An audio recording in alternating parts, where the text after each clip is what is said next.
Hello everyone, good evening, नमस्कार, राधे राधे सभी प्यारे विद्यार्थियों को। मैं उमेश पाल एक बार फिर से आप सभी का आपके अपने परिवार टीचर्स वर्ड में स्वागत करता हूं। उम्मीद है कि आप सभी स्वस्थ और मस्त होंगे। और सबसे पहले नवरात्रि के प्रथम दिवस की सभी को हार्दिक शुभकामनाएं। माता रानी सभी का कल्याण करें और आप जो चाहते हैं वो फल मिले। आइए शुरू करते हैं। सीटेट दिसंबर 2024 की प्रिपरेशन में एक अध्याय और जोड़ते हैं, जिसमें हमने आज से ही शुरू किया हुआ है बाल विकास की इम्पोर्टेंट एमसीक्यूज, वो लेवल 1 हो या 2 हो, दोनों के लिए। आज इसकी पहली क्लास होगी और बहुत ही महत्वपूर्ण क्वेश्चंस हमने सेलेक्ट करे हैं। प्रैक्टिस भी ऐसे करेंगे जिसमें हम साथ साथ कॉन्सेप्ट को भी सीखते हुए चलेंगे। जिन विद्यार्थियों ने अभी तक कंटेंट को बहुत कम देखा है, बहुत कम पढ़ा है, या फ्रेशर हैं या फर्स्ट टाइम सीटेट में अपीयर होने जा रहे हैं, वे ज़रूर क्लास को ज्वाइन करें। और वे प्रैक्टिस के थ्रू मैं कॉन्सेप्ट पर भी बात करूँगा, साथ में कंटेंट जो भी चल रहा है वो तो चल ही रहा है और दमदार तरीके से क्लासेस हमारी चल रही हैं, जिसमें आपको स्पेशल पेडागोजी के कंटेंट में देखने को मिल जाएगा। क्लासेस भी हैं, तो अगर थ्योरी का कोई कंटेंट अगर देखना चाहते हो देख सकते हैं। पहला क्वेश्चन आप सभी के सामने आ चुका है और देखेंगे कि आनुवंशिकता को कैसी सामाजिक संरचना माना जाता है। तो जान लीजिएगा, बहुत पुराना और अच्छा क्वेश्चन है। स्थिर स्टेबल है। आनुवंशिकता को स्थिर सामाजिक संरचना के रूप में देखा जाता है, जाना जाता है, इसलिए इसका उत्तर फर्स्ट बनता है। सेकंड नंबर में आते हैं। साथ में बेटा आप भी करते चलोगे तो बढ़िया होगा, आपको लगेगा कि नहीं हाँ मेरा उत्तर सही हो रहा है। सबसे अधिक गहन और जटिल सामाजिकरण मानव विकास की किस अवस्था के दौरान होगा? तो उसका सही जवाब होगा किशोरावस्था। ओके, नेक्स्ट आते हैं क्वेश्चन नंबर थर्ड। एक शिक्षिका अपने कक्षा के प्रतिभाशाली बच्चों की योग्यताओं की उपलब्धि चाहती है। अपने उद्देश्य की प्राप्ति के लिए उसे निम्नलिखित में से क्या नहीं करना चाहिए? एक बार फिर से क्वेश्चन को पढ़ेंगे, क्योंकि देखिए यहाँ पे नहीं लिखा हुआ है और ये हमारे लिए महत्वपूर्ण है।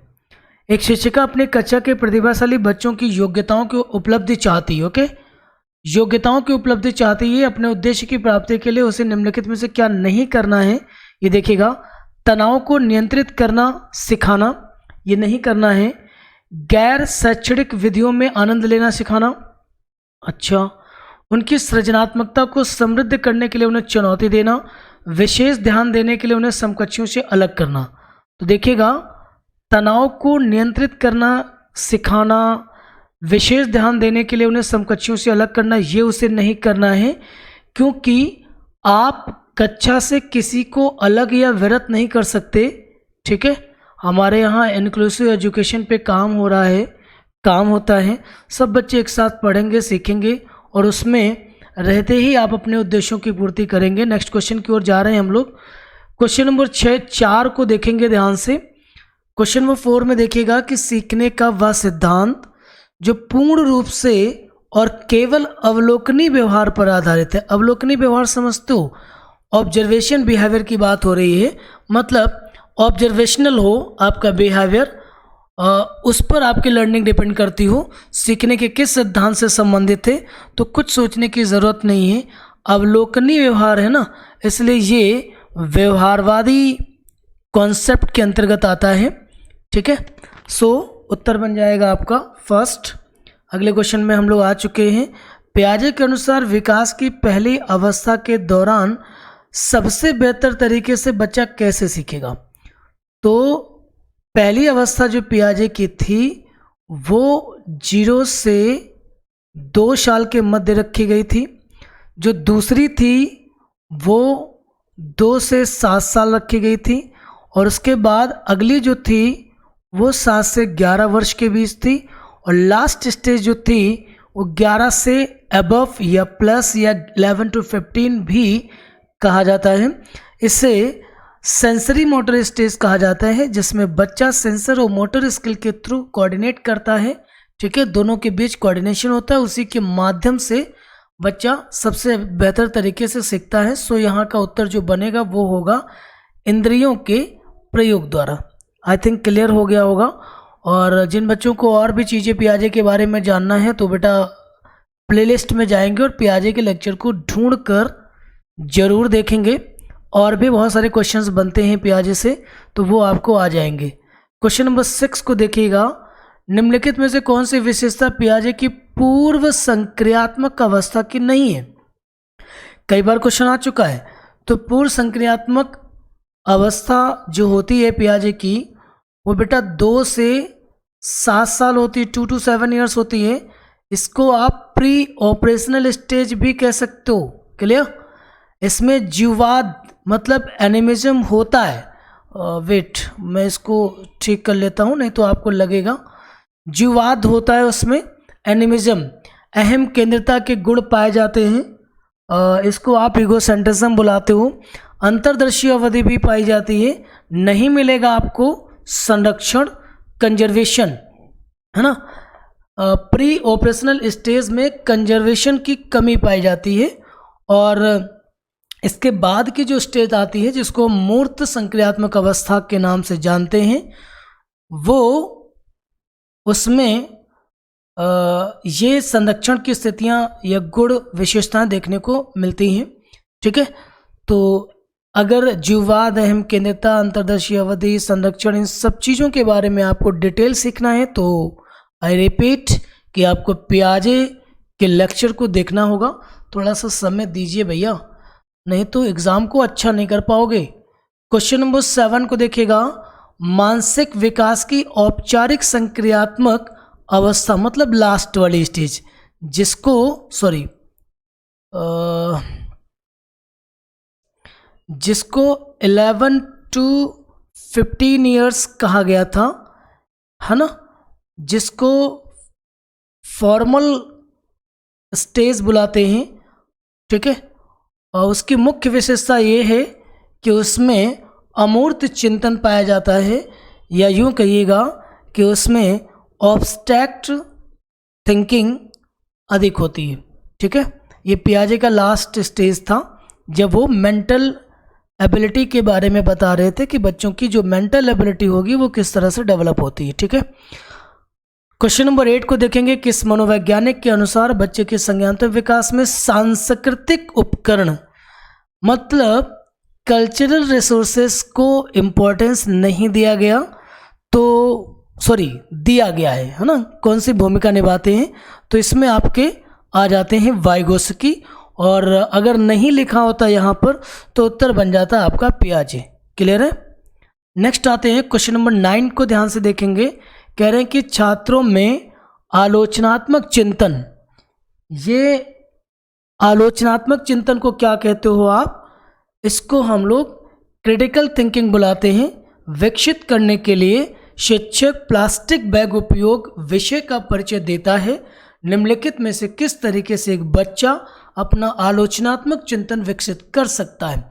तो देखिए, अगर आप डिबेट करेंगे तो आपके अंदर क्रिटिकल थिंकिंग डेवलप होगी, है ना। तो आपको समझ आ गया होगा ये क्वेश्चन, उम्मीद है। नेक्स्ट आते हैं क्वेश्चन नंबर 10 को ध्यान से देखेंगे। एक सिद्धांत के रूप में निर्मितवाद, कंस्ट्रक्टिविज्म की बात हो रही है, क्या है? रचनावाद क्या है? भैया बड़ा इजी क्वेश्चन है। पियाजे ने निर्मितवाद सिद्धांत ही तो दिया, वो बता ही रहे थे इस बात को।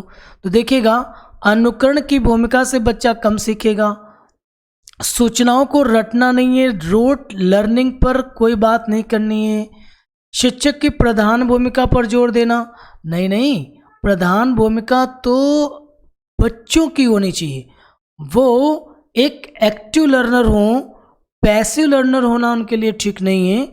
अगर कोई विद्यार्थी या कोई क्लास पैसिव लर्नर की ओर अप्रोच करती है तो वो कंस्ट्रक्टिविज्म की अप्रोच से अलग हो जाएंगे। अगर वो एक्टिव लर्नर हैं तो ज़रूर वो कंस्ट्रक्टिविज्म को ही नर्चर कर रहे होंगे। ठीक है, तो आइएगा देखेंगे क्वेश्चन ऑप्शन नंबर 20 का सही होगा कि अधिगमकर्ता के स्वयं के शब्दों का निर्माण करने की भूमिका पर जोर देना।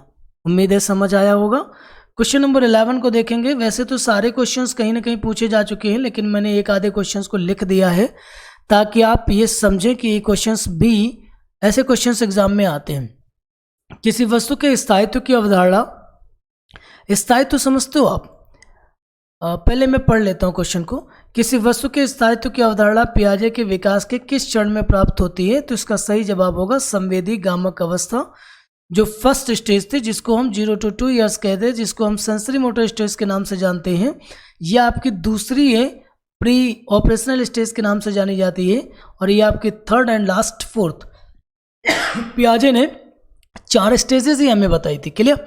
अब बात आ जाती है कि स्थायित्व क्या होता है। तो इसे ऑब्जेक्ट परमानेंस कहा जाता है। मतलब ये है कि इस अवस्था में बच्चों में यह गुण विकसित होना प्रारंभ हो जाता है कि वो छिपी हुई वस्तुओं को ढूंढ निकालने में सक्षम होता है।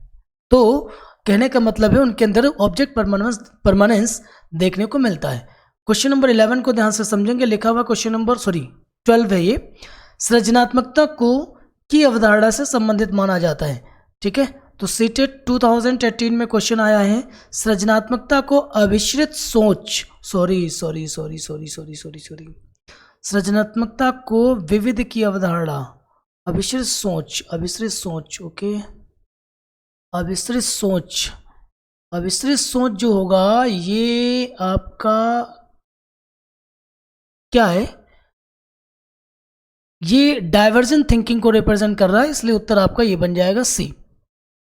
देखिए बेटा, एक चीज़ का और ध्यान रखना कि सीटेट की परीक्षा में थोड़ा इंग्लिश वर्ड पे फोकस कीजिएगा। मैं लगभग 100% श्योर हूँ कि अभिश्रित सोच को डाइवर्जेंट थिंकिंग ही कहते हैं। अगर डाइवर्जेंट थिंकिंग इसको कहते हैं तो उत्तर यही बनना है। ठीक है, कन्वर्जेंट थिंकिंग जो होता है वो क्रिएटिविटी में पार्टिसिपेट नहीं करता। आपका डाइवर्जेंट थिंकिंग उसकी एक अप्रोच है। सो डाइवर्जेंट थिंकिंग इसका सही उत्तर बनेगा। क्वेश्चन नंबर 13 पे आ रहे हैं। लिखा हुआ है कि संज्ञानात्मक विकास निम्न में से किसके द्वारा समर्थित है?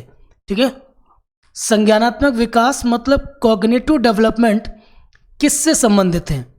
तो देखेंगे जितना संभव हो उतनी आवृत्ति से संगत सुनियोजित परीक्षाओं का आयोजन करना। देखिए, परीक्षाओं को आयोजन करने से संज्ञानात्मक का विकास नहीं होगा। उन गतिविधियों को प्रस्तुत करना जो पारस्परिक पद्धतियों को मजबूत बनाती हैं। एक समृद्ध, देखिए सी ऑप्शन बढ़िया, एक समृद्ध और विविधतापूर्ण वातावरण उपलब्ध कराना। अगर बच्चे को ये एक हेल्दी एनवायरनमेंट मुहैया कराया जाता है तो बच्चों में कॉग्निशन डेवलपमेंट अधिक होगा। परेशान होने की कोई ज़रूरत नहीं, आपको बिल्कुल सही उत्तर मिल चुका है। क्वेश्चन नंबर 14 पे आ जाएंगे हम लोग। कह रहे हैं कि प्रकृति पोषण विवाद निम्नलिखित में से किससे संबंधित है? तो बेटा, प्रकृति को नेचर या हेरिडिटी बुलाते हैं, पोषण को नर्चर कहते हैं, या फिर इसको एनवायरनमेंट कहते हैं।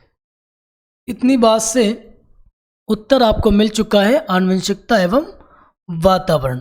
क्वेश्चन नंबर 15 पे आएंगे। निम्नलिखित में से कौन सा स्टर्नबर्ग का बुद्धि का त्रिस्तरीय सिद्धांत है? त्रिस्तरीय सिद्धांत स्टर्नबर्ग ने दिया था। और बेटा इसको एक बार ठीक से समझ लो, और आप क्या होगा ना कि अगर ये चीज़ जान लोगे तो फिर आप अगले क्वेश्चन या इस तरीके कोई और दूसरा क्वेश्चन बनता है तो उसमें आपको गलतियां आप नहीं करोगे बिल्कुल भी। तो बात को समझ लीजिएगा कि जो स्टर्नबर्ग थे उन्होंने बुद्धि की परिभाषा देने के दौरान उन्होंने अपने बुद्धि सिद्धांतों को 3 घटकों में बांटा था। पहले को उन्होंने कहा था कंपोनेंशियल या एनालिटिकल इंटेलिजेंस के नाम से बुलाया था। दूसरा आपका एक्सपीरियंशियल या क्रिएटिव इंटेलिजेंस कहला रहा था, और जो थर्ड था वो कंटेक्चुअल या प्रैक्टिकल इंटेलिजेंस कहला रहा था। तो देखिएगा, आप समझ रहे होंगे कि प्रैक्टिकल इंटेलिजेंस को व्यवहारिक बुद्धि कहा जाएगा, इसलिए इनका उत्तर जो बनेगा वो फर्स्ट बन चुका है। मैं बार बार रिपीट कर रहा हूं कि बेटा थोड़ा सा इंग्लिश वर्ड पर ध्यान दीजिएगा। क्या है ना कि सीटेट में हिंदी कई बार टफ लगने लगती है, तो कम से कम क्वेश्चन गलत ना हो, इसलिए अगर आप इंग्लिश वर्ड को जानते होंगे तो इंग्लिश वाले सेक्शन में जाके उसको देख पाएंगे। ठीक है, सो यहाँ पर मैंने क्या नाम लिया कि स्टर्नबर्ग ने कौन कौन से बुद्धि के सिद्धांत बताए? कंपोनेंशियल या एनालिटिकल इंटेलिजेंस, एक्सपीरियंस या क्रिएटिव इंटेलिजेंस, कंटेक्चुअल या practical intelligence. Clear. Question number 16 को ध्यान से देखेंगे। निम्नलिखित में से किस अमेरिकी मनोवैज्ञानिक ने बच्चों के मानसिक विकास के 3 चरण बताए? मतलब मेंटल एबिलिटी डेवलपमेंट प्रोसेस में सिर्फ 3 मनोवैज्ञानिक थे, जिसमें इन 2 ने तो चरण बताए थे, इन्होंने 4 लेवल 4 स्टेजेस बताई और इन्होंने कितनी बताई? 3। सो इस क्वेश्चन का सही उत्तर क्या बनेगा? ब्रूनर। पूरा नाम क्या था? जेरोमेस ब्रूनर। क्लियर। बहुत पूछे जाते हैं। ब्रूनर से संबंधित मैंने कुछ नीचे क्वेश्चंस और भी लगा रखे हैं, तो ध्यान से देख लो। और बहुत डिटेल इनको जानना है तो मैंने इनका लेक्चर कर दिया है, और आपको प्रॉब्लम ना हो इसलिए पियाजे और ब्रूनर से संबंधित दोनों ही लेक्चर मैं आपको डिस्क्रिप्शन बॉक्स में अभी लगा दूंगा, तो आप देख सकते हैं। आई बटन लगा होगा, वहाँ से जाकर के सीधे तौर पे आप देख सकेंगे। आपको प्लेलिस्ट में जाने की ज़रूरत नहीं पड़ेगी। उम्मीद है बात समझ में आ गई होगी। चलिए अगले क्वेश्चन पे जाते हैं। देखिएगा कितने सारे क्वेश्चन बन पा रहे हैं ब्रूनर से रिलेटेड। निम्नलिखित में से कौन सा एक ब्रूनर के संज्ञानात्मक विकास का चरण है? तो देखिए बेटा, इनेक्टिव स्टेज भी था, आइकॉनिक भी था, सिंबॉलिक भी था। ठीक है। सो इसका उत्तर क्या बनेगा? All of these. नोटिस कीजिएगा, तीनों सिक्वेंशियली भी लिखे हुए हैं। इनका सीक्वेंस याद रखना बहुत ज़रूरी होता है। इनेक्टिव स्टेज जो था वो 0 से 3 वर्ष के बीच होता है, और आइकॉनिक स्टेज जो होता है वो 3 to 7 ईयर्स होता है। सिंबॉलिक स्टेज जो होता है वो 7+ या कभी कभी 8+ भी उसको बोल दिया जाता है। ठीक है। अगले क्वेश्चन में आ चुके हैं। क्वेश्चन नंबर 18 में कह रहे हैं कि इनमें से कौन सा विकल्प ब्रूनर की डिस्कवरी लर्निंग थ्योरी के अनुसार सही है? तो सिंबॉलिक स्टेज यार लास्ट होता है, वो 7+ में जाती है, ये तो गलत है, हो नहीं सकता। मैच कराना है, 7+ ईयर नहीं आएगा, वो सिंबॉलिक का होता है। ठीक है, उल्टा हो गया है। इनएक्टिव स्टेज जो होगा वो 0 to 3 ईयर्स आएगा, और देखिएगा ना मैंने यहाँ पे लिखा हुआ आपको समझा दिया था, इस वजह से ये वाला उत्तर आपका सही हो जाता है यहाँ पे, option number C. Question number 9 पे अगर हम आएंगे तो मैं आपको रिपीट करना चाहूँगा कि बेटा अगर ब्रूनर को ठीक से जानना है तो इनके प्रॉपर लेक्चर को देख लीजिएगा। एक एक बात मैंने डिटेल में समझा दी, इसलिए आपको कोई समस्या नहीं होगी। अपना नंबर बचाइए, चिंता मत कीजिए, अच्छा क्वालिफाई करोगे, अच्छा स्कोर करोगे। यदि कोई बालक दूध की बोतल को देखकर मुंह चलाना प्रारंभ कर देता है तो वह ब्रूनर के अनुसार किस चरण में है? वो एक्चुअली इनएक्टिव स्टेज में। ठीक है। जब किसी बालक से खेल के नियमों को बदलने के लिए कहने पर उन्हें नहीं बदलता है तो वह पियाजे के किस नैतिक सिद्धांत के अंतर्गत व्यवहार कर रहा होता है? देखिए, पियाजे ने मुख्य रूप से तो कॉग्निटिव डेवलपमेंट के संबंध में बोला था, लेकिन उन्होंने मोरल डेवलपमेंट के भी 2 स्टेजेस या 2 लेवल उन्होंने बताए थे। एक का नाम था स्वायत्त नैतिकता के स्तर, दूसरे का नाम था परायत्त नैतिकता के स्तर। ठीक है। और फर्स्ट में यही आता है कि यहाँ पर बच्चे नैतिक नियमों को बाह्य समाज से निर्मित मानते हैं, और ये भी मानते हैं कि अगर इनके नियमों को तोड़ा जाएगा तो वो अपराध सिद्ध होगा। इस वजह से वो किसी भी सामाजिक नियम को तोड़ना पसंद नहीं करते। यही कारण है जो ऊपर क्वेश्चन लिखा हुआ है उसमें साफ शब्दों में लिखा है कि अगर किसी बच्चे से खेल के नियमों को बदलने के लिए कहा जाता है और वो मना करता है तो इसका मतलब है कि पियाजे के अनुसार वो स्वायत्त नैतिकता के स्तर में है, और अगर वो आसानी से मान जाता है तो परायत्त की नैतिकता के स्तर में। ठीक है। सो आपको आशा है कि इसका जवाब मिल चुका होगा और चीज़ें भी आपको समझ में आ गई होंगी। ठीक है। बेटा आज के लिए बस हमने 20 क्वेश्चन ही रखे हैं, है ना, क्योंकि MCQ फर्स्ट है आपका ये, और मैं 30 भी कराऊंगा, थोड़ा सा अभी वेट कीजिए। 20 क्वेश्चंस में हम लोग करेंगे, थोड़ा थोड़ा खेलेंगे हम लोग, 20 खेलेंगे, समझ लो, 20 खेलेंगे। ओके। सेशन बेटा अगर पसंद आया हो तो लाइक शेयर करना बिल्कुल नहीं भूलेंगे, और जो विद्यार्थी आज अपने सेशन से फर्स्ट टाइम ऐड हो रहे हैं, जुड़ रहे हैं, तो बेटा सब्सक्राइब करना बिल्कुल नहीं भूलेंगे, ताकि आपको अगली बहुत सारी नोटिफिकेशन मिल जाएंगी। और मैं ऐसी पेडागोजी क्लास प्रोवाइड कर रहा हूँ कि आप चाहे सीटेट दीजिए, चाहे टेट दीजिए, चाहे एस्टेट दीजिए, मतलब ओवरऑल जहाँ भी आपकी पेडागोजी आती है वहाँ के लिए आपके लिए बिल्कुल बेनिफिशियल रहेगी। चलिए ख़त्म करते हैं आज की अपनी क्लास, मिलते हैं कल फिर से एक नए क्लास के साथ। Thank you so much.